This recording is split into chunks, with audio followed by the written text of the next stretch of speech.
Hello, hello, hello. Dude, uh, I'm at a loss for words. What the hell are you doing? My friend, in the last week, I have gotten psychic powers. Dude, you look like cousin It dyed his hair blonde. When changes come, you must embrace it. I can predict the future. Okay. I Did you predict my reaction? I predict we're going to do a podcast. Oh, no shit. And also predict we are going to talk about the Bears. Oh, good lord. I must recruit you for my lottery numbers. I also can predict you are wearing red underwear with black and green stripes. Wait a minute, whoa. Are those glasses X-ray vision? How did you know that? Because my name is Jeffrodamus. I mean, the laundry was yeah, and I see disturbing. into the future. All right, just could you see the future? Well, let's get back to normal. Of course, I am Big Will, I am J Dub, and this is the Bears Bro Podcast. Excuse me while I find my glasses because I'm blind as fuck right All now. right. So on this episode, of course, we are going to talk about the aftermath of the 2026 NFL Draft, how we feel about our picks, the direction the team went, and so on and so forth. But before we get started, I have to get something off my chest. I've been stewing on this, and I need to let it out. I have a question for you. Oh shit! Who normally makes the phone calls to the draft picks? GM, General manager. So if the general manager's the one that makes the decisions, right? Yep. Then can you explain to me why Ian Cunningham was the one that made the calls to all of the Atlanta Falcons draft picks? I Pick up what I'm putting down? But yet we still did not get our compensatory picks for him becoming their general manager. Have no ill will towards the Atlanta Falcons. Ian Cunningham deserved the job. But again, it is another example of how we got, without even the decency of buying us a drink, he made the calls to the draft picks and welcomed them to the team, and then handed the phone off to Stefanski. The head of player operations didn't do that. The owner doesn't even do that. The owner talks to them on occasion, and with the Cowboys, it's the same person. But the fact of the matter is, Ian Cunningham made the phone calls. That makes Ian Cunningham the general manager. That means he had the power. The Rudy Rule awarded us draft picks. Just saying. So I did not know that he did all the phone calls. Oh, yeah, so it seems like a loophole to me. Yeah, because all over social media, of course, they show the general managers and the head coach talking to the draft picks for the greatest moment of their life. And so that also leads into another thing, but I will discuss it when we discuss our draft picks. Okay. So now that I got that off my chest, because it has been driving me nuts of the fact that they showed Ian Cunningham making the phone calls, but he didn't have the power. Matt Ryan, he's the one that calls the shots. Horseshit. But I'm going to calm myself down with some Monsters of the Midway juice because we've got a lot of other stuff to unpack.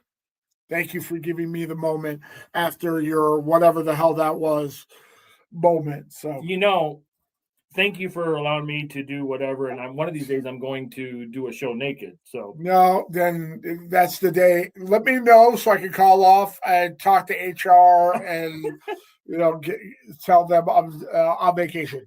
That's what we like to do on this show. Sometimes, we know what we're going to talk about, but then there's just times that I just like to go off the rails and just do something that is unpredictable. And same thing with me getting that off my chest. It's just ever since, because I love watching those videos of the moments, because some people, like the guy from I believe it was the Buffalo Bills, who suffered from alopecia. I don't know. Please forgive me. I don't know his name, but he's an offensive lineman for now the Buffalo Bills, and the emotion that he had getting drafted, it's what your dream came true. Yep. So we're watching the draft. You're home. I'm home. We're texting, and which is really good because I did not shit my pants last week. If you all remember, it was I had to start drinking the poopy stuff. Let's go. Well, 100%. And I got mine next week. Gave him time, but you won't let me. No, my colonoscopy was perfect, 100%. But we're sitting at 25. Now, last show, we made some predictions. I said we were going to trade up in the top 10, which we did not. And the other thing was, if we don't, what do we do?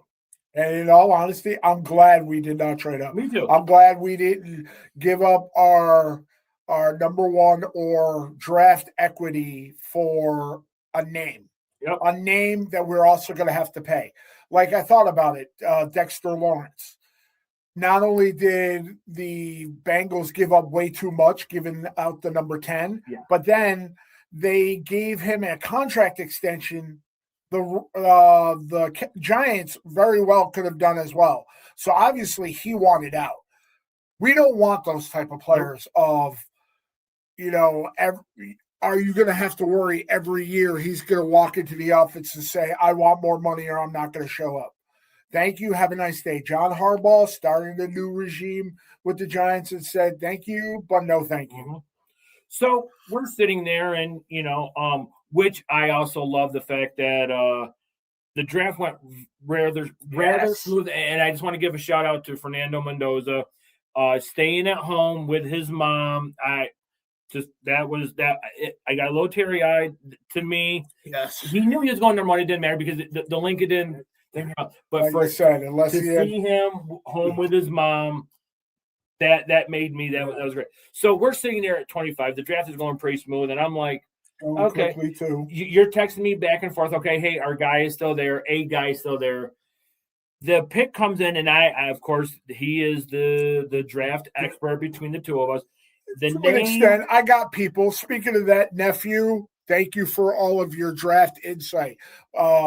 Nephew from Old Pins and Wins. He is a college football guru. Every person that we picked, I'm like, what's your take on this person? What's your take on this person? Because, like I said, I don't follow college football until the draft. And to the extent of the lower rounds, there are people I don't know. Yep, and he gave me some insight that put a smile on my face. So then I guess I got to stop giving you credit for knowing stuff. Okay, so nephew, you get all the credit. Anyways, we're sitting there at 25, and it's who picked before us? I can't remember. What it was. I know Minnesota picked before us. No. Who was at 24? I'm sorry. It doesn't matter. Yeah, they picked, and all of a sudden, like 2 minutes later, it said the pick is in. Now I'm sitting here. I'm not gonna lie. It was in the back of my head. I'm like, don't you dare go fucking wide receiver. The name. I was more worried about offensive linemen, to be honest with you, because, I mean, we've got questions with Trapillo's injury, but we didn't need an offensive lineman in the first round. And we would have been pissed if we got an offensive lineman, but, that's later down in the show. Yeah. Round 1, number 25, safety out of Oregon, Dylan Cinnamon. And I shit you not, ladies and gentlemen, I can bring up the text. I instantly messaged him. I said, who and what the fuck? Because I don't understand why. Because I didn't know anything in some people's minds, he was the top safety in the draft behind Caleb Downs, because supposedly he's. But you sent me the highlight, and then they. Let me see. It was Louis Riddick. It was that guy who's always there, been doing it for 40 years. Mel Kiper. They all raved, and they all said, "What a great pick!" And then I watched a couple, and the fact that he dropped to us, and there's a lot of people saying, "What the hell were the Vikings thinking?" Because not only did they not pick a safety, but they traded their linebacker away. And not only did they need a safety because Harrison Smith, I think it is, is at the tail end of his career, but you let him get to us. The thing. So obviously, I only know like the top 5. I mean, I just my attention span and my desire to know college, I just don't care. So I started watching him. I'm like, oh, this guy's pretty good. Just because he's white, it doesn't matter. And he is. He is fucking fast at the combine. Holy shit! I mean, depends on how much stock you put into the 40-yard dash of the fact that he ran a faster 40 than Justin Jefferson. I'm just gonna say so that what that means is he's going to be able to clear ground when whoever decides to go for a long throw. Yep. So I sat there and I watched the reels, and you sent me everything from X or whatever you call it. And I'm like, okay, cool. So this guy played for Oregon, so he played in a tough division. I believe it's the Pac-10. Mm-hmm. So good. I was happy with that. I'm like, good. We talked about they were going to do what they did with the offense for the defense this year, what they did for the offense last year. And I believe I said I wanted an edge rusher, a linebacker, and a safety. Okay. Got the safety in both free agency and the draft because, I mean, they were asking what people should nickname him and Kobe Bryant. We got air traffic control, cookies and cream. The guy sends me a picture of cookies and cream. I'm like, wow, man, that's really racist. And he's like, no, somebody made that up. Yeah. I'm like, oh, okay. But it makes sense because the kid's got swag. The funniest story. Is he like another Jason Sehorn? I don't know. Let's find out. But they draft him, and my wife's like, he's cute. But then all of a sudden, he started showing the swag of, his dream came true. She's like, well, we don't like him anymore because he's too cocky. Yeah, I'll take it as long as he balls out on the field. Absolutely. No Diddy. So after that, I went to bed because I had to get up at 3:30 in the morning and drink some more great stuff. And he's going to find out in a week from now that stuff is great. Yeah, not really. So the next day, I'm still kind of out of it from everything. And round 2 comes, and we take center Logan Jones. Second round, aka the Ben Johnson round. So day 2, Ben Johnson's day. So I said immediately, are you fucking kidding me? I can show you guys the text. And then you sent me the highlight tape. I'm like, and I really didn't understand how well, because he comes from Iowa, so obviously he's doing something right. But this is where nephew is like, you just drafted your center for the next 10 years. He is the best center prospect he's seen since because he's a Cowboys fan. What was Frederick's first name? Michael, Jacob. The Cowboys center for such a long time. But I'm like, cool. And everybody said great things about him, about how he is a beast. But then we get to hold on. Hold on. Yep. I mean, I have. I'm gonna let you go with this one. It's the head scratcher of the whole draft for me. And just for everybody who's watching this, no, I'm not looking at my penis. I mean, it is pretty impressive sometimes, but no. Okay. So again, it was nice knowing you guys. You've seen it. Round 3. No, I have not. Oh, wait, hold on. Before we go to that, Logan Jones, because it was held in Pittsburgh. He was the number 57th overall pick. He will forever and a day get free Heinz ketchup. So, congratulations, I guess, for your next McDonald's. I don't know. All right. So we're watching, right? Is round 3, pick 69. My yes, because we traded the 60th pick, and that's. Can I share? Can I share with the class? Hold on. Pick 69, my favorite number. And he was at his house. I was here, and I know that we both said the same thing with the same reaction. Take it away. Well, first of all, I mean, another tight end. So is that the signs that Cole Kmet is eventually gone? Because that's what you sent me. You said so much for Cole Kmet. Yeah, I was like, bye Kmet, because I mean, one, he's well paid, so he could be a cap casualty casualty, which people thought might happen anyway. But I don't want to see it happen. Hopefully, he's Smythe's replacement, or they're planning for the future, because Cole's not going to be there very long. And if you have a future two-headed monster of Loveland and Roush, however it's pronounced, you can't go wrong. Can I give my take on Cole Kmet?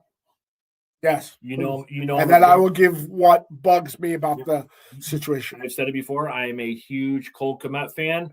I love it when he scores the touchdown and does the baseball swing. Cole Kmet.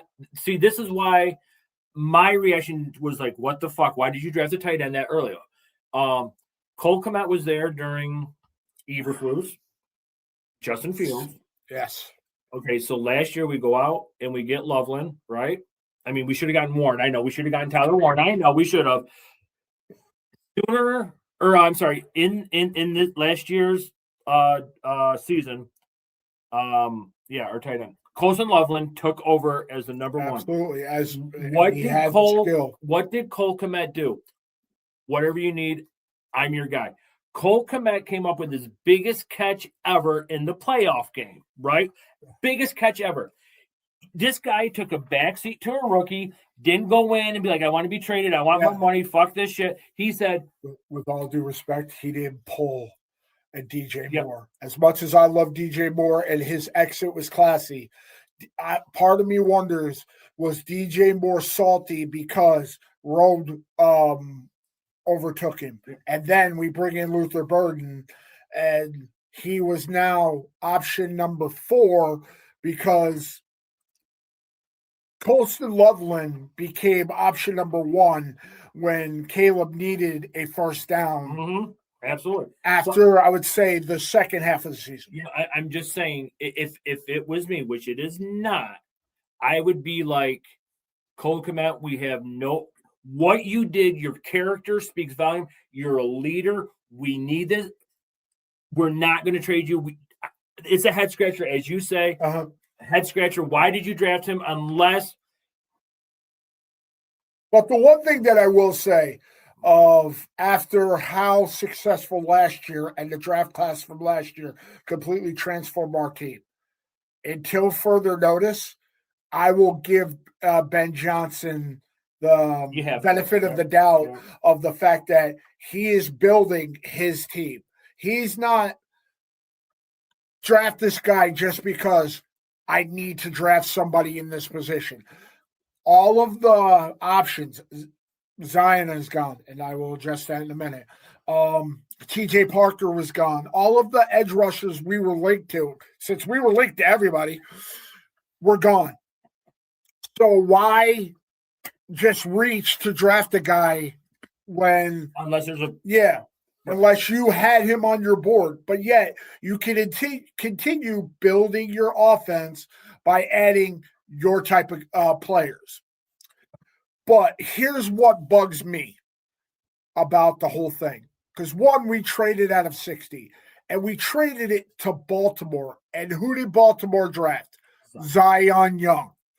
The guy that we could have gotten. We could have gotten him at 60, and him and Sweat, him and Booker. And Booker is blown up. I've seen clips of he's put on muscle. He's going to be – he was dangerous last year after getting healthy. He could be a nightmare. Maybe that's why we didn't draft an edge rusher. Maybe. Who knows? So after you and I went back and forth, and like I said, I'm a huge Cole Kmet fan. I just think that somebody like that – And I am right there with you. I've been a Cole Kmet fan since we drafted him. So then – remember last week and the week before we said do not draft a wide receiver. Who do we take at number 4? Our 4th overall pick at number 124. Xavier Thomas from LSU. Which did you hear the cool story about that? Oh, but I think I'm going to. See, I'm psychic. A distant relative of Walter Payton. Get the fuck out of here. I am not. They were talking about that. And the one thing they said was that he shared a bed with Walter Payton Which one? How's that possible? Because Walter Payton died in 1990. Unless the furniture he selected, I don't get it. It's like, but way to make the greatest football player of all time seem like a pedophile. Way That's to go, Will. Way to. I didn't say it. What they were talking about when they were talking about he's related to Walter Payton. So it was meant to be. Okay, so it could be like okay, hold on. Like I said, we all know Walter Payton stepped out on his wife. No, he's like a cousin. Okay, then there we go. Yeah. So we were like, I was like, okay. I quickly went and saw the highlight of him. I'm like, this fucker guy's fast. And he could have the Luther Burden effect. Absolutely. He was a hidden gem that had the ability to be a upper round draft pick, and we got him in the third. Yep. And nephew was saying that he's going to be a great returner, which that was another thing that made me question it. Because we brought in Khalif Raymond. So you got a wide receiver and you got a returner. But this kid supposedly excels at doing both. So maybe then you have Khalif either be kickoff or punts or have him be the other. So it could have its benefits. And John Gruden, you know how we value his opinion. He may have questionable antics of what got him fired in Vegas, but he was very high on us getting Thomas. But I mean, if you were a quarterback, right, would you want a few weapons or would you want many weapons? I mean, think about it. Who are you going to stop? If you stop Rome, you got to worry about Luther. If you stop Luther, you got to worry about Colston. If you stop Colston, you got to worry about Komet. If you and now this Roush kid. If you stop them, you got to worry about Thomas. And then, not to mention who we got in our backfield, who also can catch out of the backfield. Yeah. And don't forget who runs with a purpose. Kyle Manungai. So after that, I kind of went and had a bologna sandwich, and I kind of probably took a nap. But at do you put mustard on your bologna sandwiches? I had to because I couldn't have mayo. Yeah, that's fair. I was just curious because some people. I like mustard. What you got? No, I love mustard. I know, but like the way you're saying it. No, I'm just saying because some people are. Is it because yellow? Why does color gotta matter? Anyway, that's my line. Thank you very much. Why does it gotta be a color thing? Round 4, 124. The pick came in real quick. Malik Muhammad, cornerback from Texas. Thank you for bringing him up. That was the other thing that I wanted to talk about. You're psychic. You understood. At first, and I messaged him right away that I was a little worried about his reaction of being drafted when they showed the video. That's the guy, yeah. He was absolutely emotionless. No smile, no head down, nothing. Family all excited. And then I thought about it. How sad is it that yesterday he had to put out a statement about the viral video of his reaction to being drafted? And why I said it worried me is because remember when Justin Fields got drafted? Just like this. And he looked pissed that he got drafted by us. I don't know if it's because he had a chance to go home and be in Atlanta, but whatever it is. And he looked angry. This kid had nothing. No anger, no happy, nothing. And the fact that his dream came true and he had to justify how he reacted to it. As long as he balls out, and there's another player, nephew, told me of the fact that Tyreek Stevenson should be very, very worried that he is not going to touch the field in 2026. Fuck him. Or, he just needs so the fact of our secondary is now corners. Jalen Johnson. Supposedly, this kid is like his clone, Malik Muhammad. Then you've got Kyler Gordon.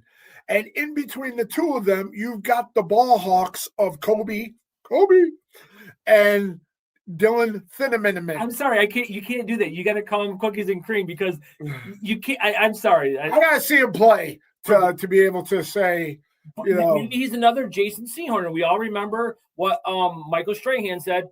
I thought this individual was black until because no, I'm not trying to make a joke, but because Jason Sehorn was such a high draft pick, Michael Strahan thought he was black because of the way he played, and then it's going to open up things. The fact that our whole secondary, the speed alone, you're going to be able to keep up with Justin Jefferson. You're going to be able to keep up with whichever wide receiver Green Bay happens to have not on the injury report, and keep up with Amon-Ra and Jameson Williams and all of the other receivers in the league. Because I please forgive me, I don't remember who our opponents are this year, but if you can't throw to your receivers, you got problems. Yep. And you've got safeties that are also going to hold down tight ends as well. Mm-hmm.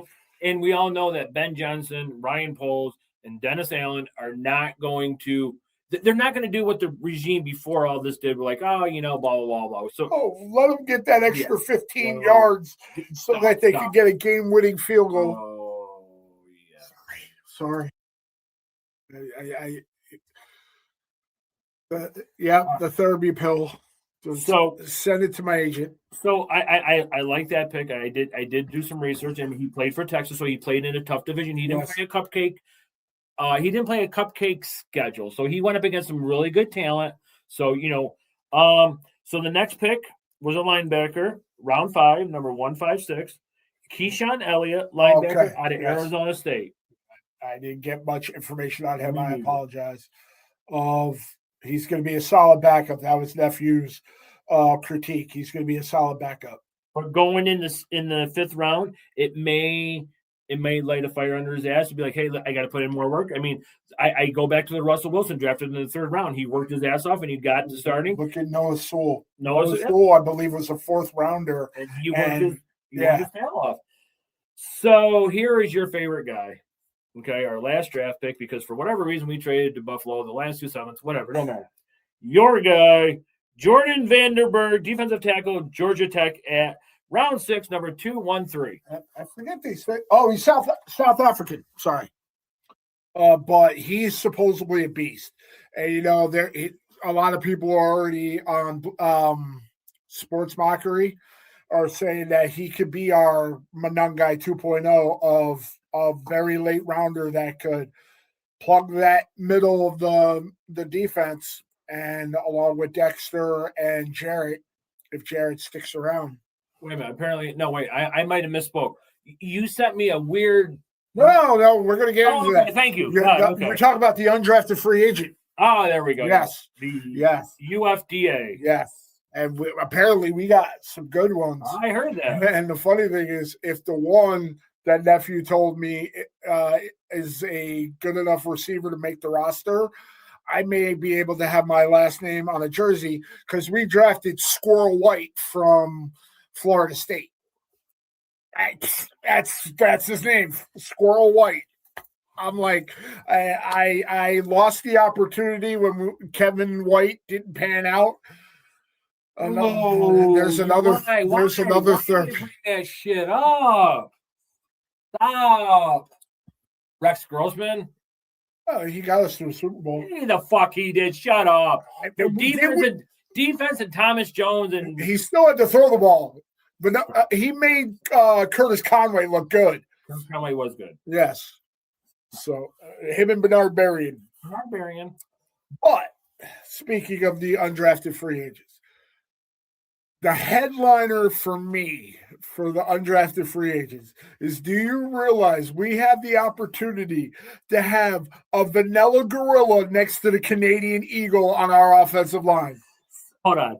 He sent me, what is it again? The vanilla gorilla. Okay, so Caden Barnett from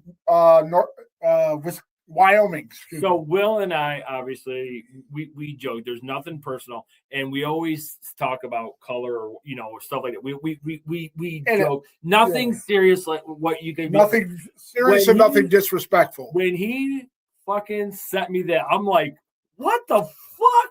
I had to research. I'm like, good Lord! And then before I could even finish researching, he goes, "Do you realize we're gonna have a vanilla gorilla next to the Canadian Eagle?" I'm like, sign me up for it. That's why I wish this year we had Hard Knocks, because to be able to have a Hard Knocks with the Canadian Eagle and the Vanilla Gorilla next to a Squirrel White, no, we just got the whole forest to go along with the Bears. Just saying, it's going to be quite entertaining. Take a breath. Take a breath.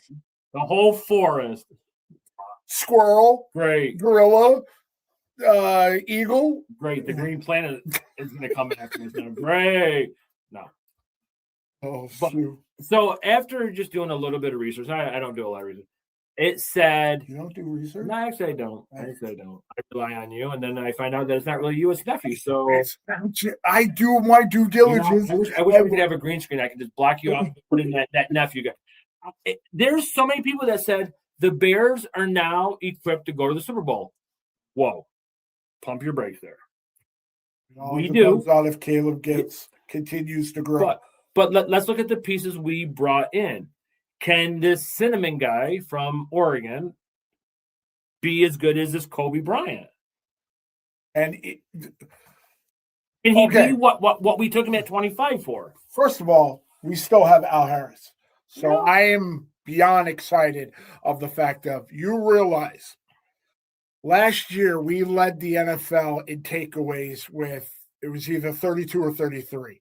And the majority of those interceptions that happened on that were passes.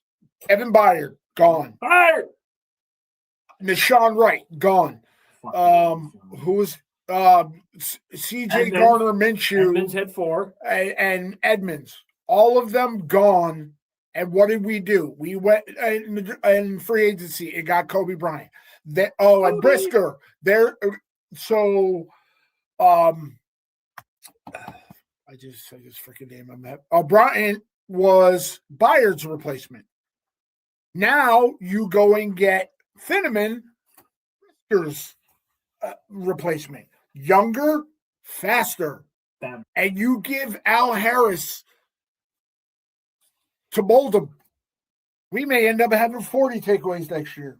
And then Edmonds, and then you bring in maybe this kid in the 5th round could make the be his replacement. But you still have Sewell. You went and brought in Devin Bush.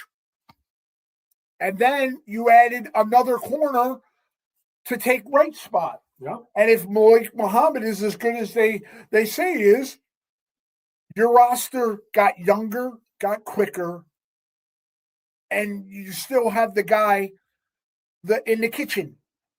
And then on the offensive side, we didn't really lose a lot of pieces that are going to hurt us, except for DJ Moore. But then you elevate Rome. And a lot of people are saying that, his stats, they question of whether or not he's going to regress. He had a foot injury.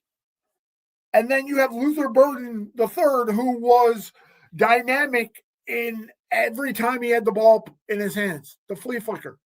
He caught it. Touchdown. Mm-hmm. Made amazing plays going into the playoffs. And then you add this other kid of Xavier Thomas, who could be Luther Burden 2.0. So we have talked about they're not going to just draft the best available player. They were going to draft the best player for the team that fits the scheme. Correct. Look at that, I rhymed. Because you can say, well, this guy is the highest ranked guy on every analyst board. But if he doesn't fit what you want on your team, or why draft him? Why pull the Rams of you want your quarterback of the future and you're going to take the 13th pick to pick your quarterback of the future when you have the reigning MVP? It may work out in the future because it worked for Green Bay twice. Okay with that. I'm okay with that pick. I mean, Stafford may play just one more year. Devontae Adams is going to be gone. I'm okay with that pick. But we both said numerous times, don't just take somebody, look at what they did last year for the offense. They did this for the defense, and they got maybe a couple golden nuggets. You know, if Xavier, whatever, Xavier Thomas. yeah, him too, goes out and he has 33 catches for 700 yards and 4 touchdowns, and he makes plays that extends, then it's worth it. But if you go out and you get this person and it doesn't pan out, that's why we didn't jump all in on Max Crosby or this person or this person. We went out, or at least not yet, because I mean, well, yeah, we're still linked to him, and I'm still waiting on my 22-piece nugget. But anyways, I'm just saying, at first the draft, I was like, okay, blah blah blah. But the more that I did my little research, I like the draft, and I just think some of those late round picks, they're going to be like, okay, I feel that I should have been drafted here, so I'm going to put in a lot more work, because if you don't put in the work, especially Malik, you're not going to get the field. Especially Malik, he's gonna try to prove He could have been, yep. 3 rounds of teams, including us. You waited too long, and now I'm going to help take this team to the championship. Because if you go with all the conspiracy theories, which after a while I start to wonder, who did they say is going to win the Super Bowl in 2027? I knew what you were going to say. I know. But so here we are. So how many people do we lose on defense? Let's just say around number 7. So let's just say 7. So the key ones, right? But we lost 7. We lost pretty much our half of our secondary. Right. So that was 1 year, people. Right, 1 year. Yes. Okay, it is what it is. But now we 3 years. And last year, the year before, we waited on him with his concussion issues, and then he comes back. He plays well, did well in the playoff game against the Rams, and then he says, "See ya." But now we have the same defense for a minimum of 3 years. Yes. Minimum. Yes. I'm just saying. I'm okay with that. As long as we don't lose Al Harris. You know, but we talked about, I know I have said this. I hate the whole 1 year and go. Bullshit. Like, I will always feel that the 2025 season was just such a magical season. Why would you not want to be part of that? Absolutely. And as I had said in one of our previous shows this year, you guys all wanted, I'm stealing John Cena again because you can't see me. You all wanted to go to another team and be the guy. You're not going to be the guy. You're just going to be a guy. You'll end up being a question on Jeopardy. That's it. Sorry. Everybody who leaves the Bears sucks. Name one person who left the Chicago Bears and went on to have a great career. Yes, I know, Alshon Jeffrey, you won a championship. I know. Go ahead. Tell me one other person. That's okay. You wait, and I'll just continue to do the show. Nobody. Yeah. This is what I picked. Didn't retire as a Bear. I mean, you can't even say Devin Hester. I mean, yes, he broke the record. He went to Atlanta, but yes, he broke the record with Atlanta, but he didn't do as well in Atlanta like he did with us. So, Jordan Howard, yep, you won. I think he won the championship with the Eagles. Yep, okay. But everybody who leaves Chicago that helps build something. Anybody put in the comments. Just saying. You tell me one person that left Chicago and went on to have a great career. That did well in Chicago and then left and did well or better somewhere else. Because if you leave us a comment, I will read it on the air. Damn. No, I'm sorry. Let me be more precise. If you tell me one Chicago Bear that left Chicago and went on to have a better career with another team, I will write because you can't even say Jim McMahon with the fact that he won a Super Bowl and the OG and still went to the White House in his Bears jersey. Absolutely, yep. And you got to give that respect. Damn right. So, I love that picture. All right, so now that we've with the draft picks that we've got. Wait. The kicker. Oh, Robbie Gould. Yes. Okay. Yes, he did well with San Francisco because he went to the Giants first, not as well, but then when he went to San Francisco. So he did have a pretty, I'm just saying, anyways, Alshon Jeffrey, you and your boy there. And nothing against Santos. Robbie Gold should still be our kicker. Go ahead. He was always the kicker that I picked in Always good in fantasy goal. football. But right, name one Chicago Bear that you don't fucking draft. On a 20-man roster, you have 18 Chicago Bears. Let's keep on saying that. You're killing me, Smalls. All right, so now that we've the draft is behind us, is there any any notable free agents out there you would like us to bring in? But is there any position you would like to see us address with anybody that is a cap casualty or gets cut going into training camp? Is there a name out there you would like to say, let's bring him in instead of trading for somebody? I'm saying a notable free agent out there you would like to see us bring in. So, or a position you want us to still address. So there's two. And why not, right? You got the future Hall of Famer Cam Jordan. Yeah. I know I just said I hate the one and done, but somebody like a Cam Jordan who could disrupt the opposing offense, I know he's up there. He's probably got 1 to 2 years. Give him a 1-year deal. Let's see what he does. If he doesn't want to come to Chicago because he's been playing in New Orleans in a dome for 8 games out of the year, I get that. It's called. If not, take a look at Jadeveon Clowney. Why not? Yes, why not? He's been a plug and play for so many rosters that I wouldn't be upset with that. And I mean, he helps elevate other guys on his roster to increase their productivity. And he was a number 1 overall pick by the Texans. I forgot about that. Right? He was a number 1 overall. So he's a number 1 overall. I knew he was a first rounder. I just forgot that he was a number 1 overall. He still got some tread on the tires. And the reason why I'm saying those two, right? They're leaders, they're veterans. Cam Jordan would be a perfect compliment. I don't think he could be the starter. Maybe yes, but you know what? Imagine rotating a 4-man rotation: Booker, Sweat, Cam Jordan, or Jadeveon Clowney, and somebody else. Oh, and a motivated Deo or Dabo or whatever. Imagine having a nice rotation, kind of like what they do in the first quarter. Taylor Swift, by a lot. DeAndre Swift, he runs, and then all of a sudden they bring in another guy, right? And then, my goodness, okay. This is my job. This is in my contract. I have got to make you break character. So in the second quarter, now you're going to get hit by Manungai.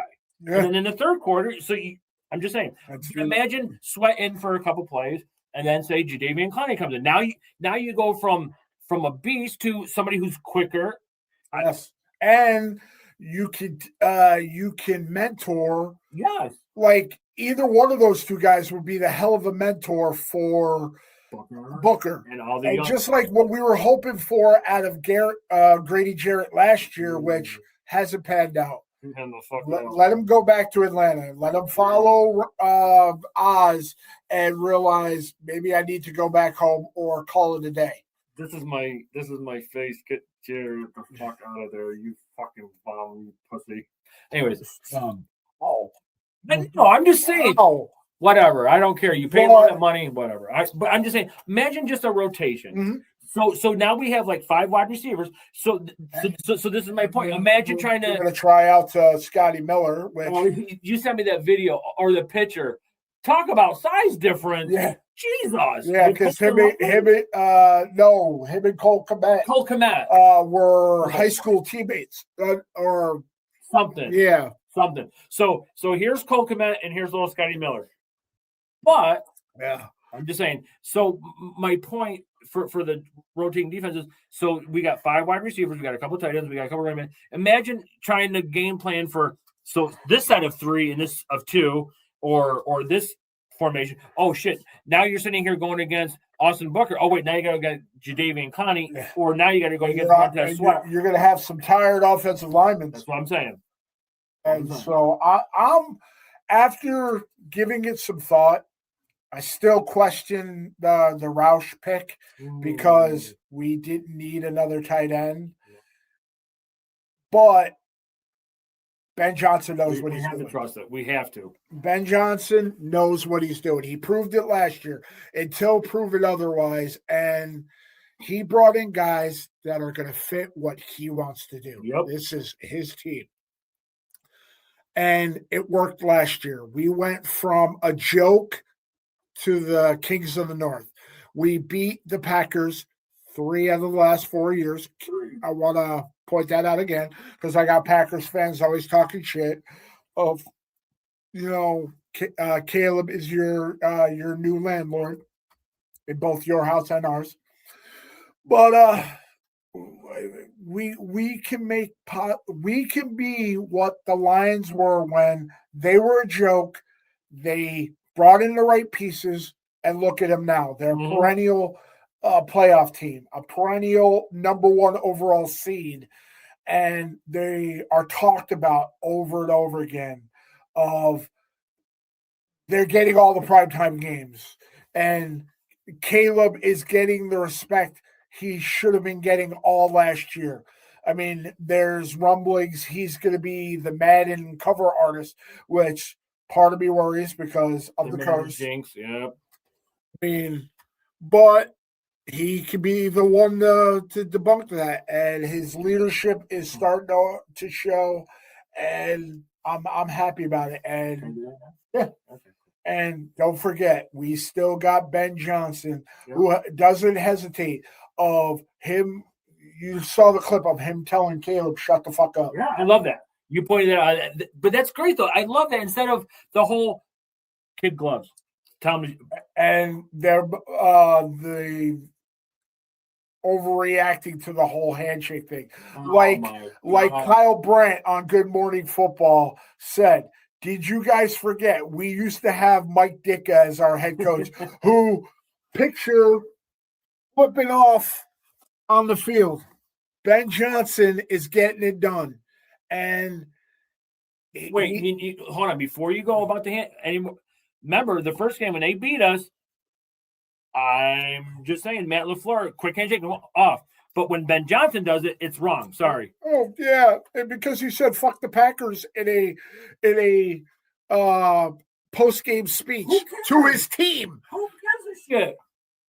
And then they want to be all at the coaches' meetings of they were separated in the picture. Who fucking cares?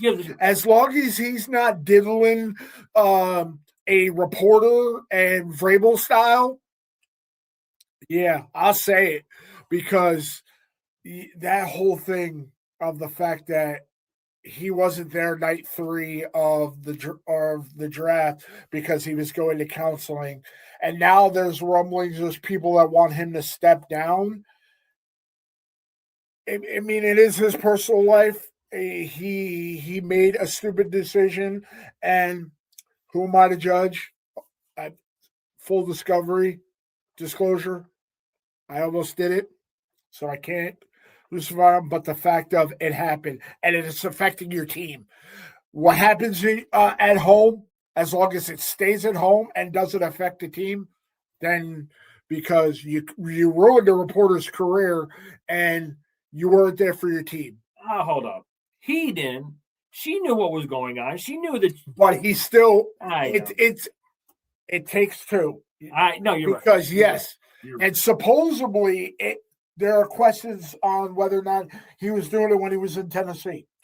That's why, I'm wondering, a person from the Titans office just resigned. Did he know some things, or you know what I'm saying? You know what? Just with everything that goes on in sports, I know. A coach or a player having an affair. I know we're going to get a bunch of things. It happens. It happens. It shouldn't. Wait, like I said, I am. So didn't Robert Kraft get busted in a sex parlor or a sex massage therapist? Like they were saying that Mike Vrabel was confused as to which cheating was acceptable when you joined the Patriots. So just real quick, when you were talking about the whole handshake and when they went to the coaches meeting and they weren't sitting together, I just want to say just one thing. I want 15 to 20 seconds. Best I can give you. Okay. They want to talk about that shit. I want to mention the name Larry Bird, my favorite NBA player of all time. He used to talk shit to people while playing, say, I'm going to get it over here. I'm going to do this, do that, and there ain't going to be a fucking thing you can do about it. Yep. And that's okay. And he did it. So what about when the terrible towels come out?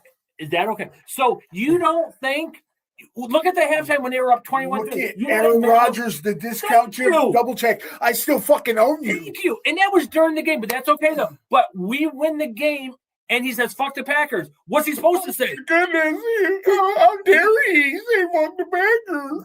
This is professional sports where you're supposed to be professional. Just get the fuck out of here. Fuck off, because whatever. Fuck off. That is my final fuck off. All right. Anything else you want to get off your chest for this episode? How much time do we got? Hey, you tell me. I want you to congratulate me for not bringing up a certain. Yes. Don't even put it.